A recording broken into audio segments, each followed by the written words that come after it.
But first, hold on to your hats. Hold on to your seats. You're about to enter true crime from a police perspective. You're about to enter the off-the-cuff zone, the police off-the-cuff zone.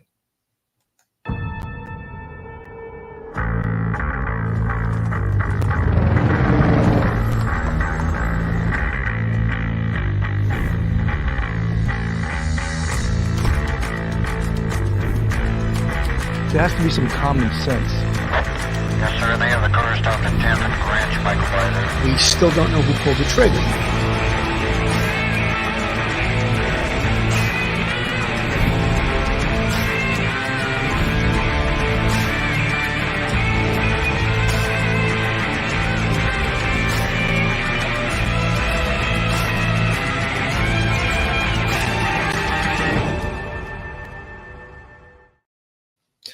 So, today, instead of having the perp walk gets arrested, we do the perp walk into court.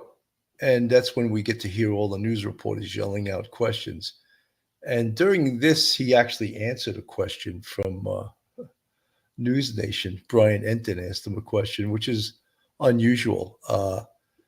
But he does answer a question. We're going to watch his walk into court from News Nation and see firsthand what he has to say here.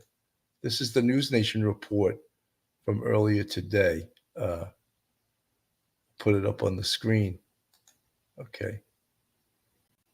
Grice is going to be in court today, or is in court today, admitted to taking part in the burial of the two Kansas moms apparently killed over a custody battle. Veronica Butler and Jillian Kelly were on their way to a supervised visit when they disappeared. And it was several weeks before they were both found dead in a rural area of Oklahoma. There are 4 other suspects in this case, and they include the grandmother of the children the adults were fighting over. All 5 suspects are part of an anti-government religious group called God's Misfits. News Nation senior national correspondent Brian Enton is in Guymon, Oklahoma, where this court hearing is taking place today. Brian, so Paul Grice, what's his connection to this group? What have you learned? Yeah, so he was friends with the other suspects, and he was also, according to police, in the God's Misfits cult anti-government group. So that was the connection. But what's interesting, and court just ended, when you talk to people here, I mean, everybody knew these suspects. They described Paul Grice as a family man. Tad Cullum, the other suspect, was a successful businessman in town, owns a ton of land. Grandma Tiffany Adams was on the hospital board, and at one time the GOP chairwoman. We learned that Cole Twombly, another one of the suspects, was the president of the 4-H club. So these are people that folks in town never expected would be charged with a brutal, brutal murder. That is Paul Grice walking into court just a little while ago. He's the 5th suspect to be arrested, also charged with murder and kidnapping. I asked him questions, Marnie, as he walked in. Usually we don't get a response, but he actually answered my questions. Listen to what he said. Paul, is there anything you want to say to the victims' families? Sorry for their loss. Anything you want to say to your family? I miss them. I love them. We've learned from neighbors that Paul Grice, lived with his wife and kids out in the country here, was a rancher and farmer. His wife, we're told, has since left town with the kids and has said that she knew absolutely nothing about the murders. But again, for people who live in town, and everybody knows most of these suspects and the victims, they're still really in a state of shock about the whole thing. There are many people who actually come to the court hearings just to see what's happening for themselves. I just spoke to a few women. Take a look. What did you make of Paul Grice, seeing him walk in? I felt good seeing him walk in, for him finally getting a person. Cole Twombly was the president of the 4-H.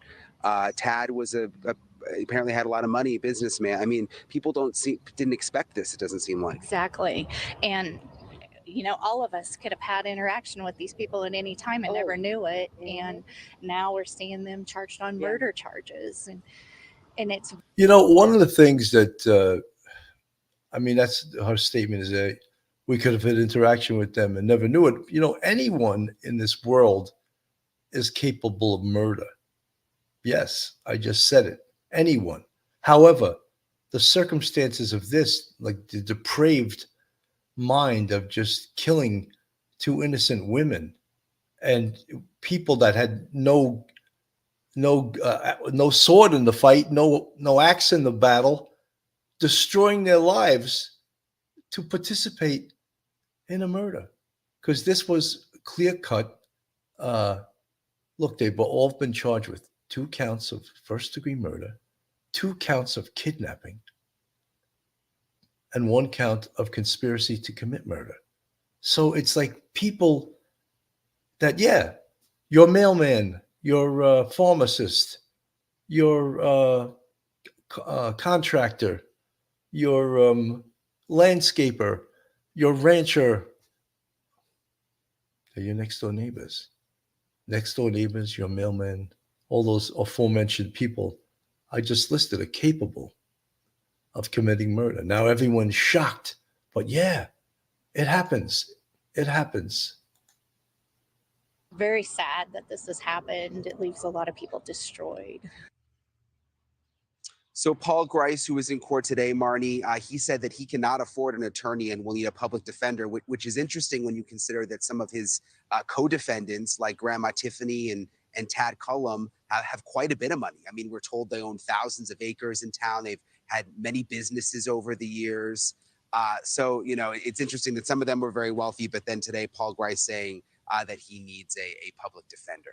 And when the 4 suspects, including the grandma, were in court last time, it was real volatile and emotional in the courtroom. What's happening in there today with Paul's appearance?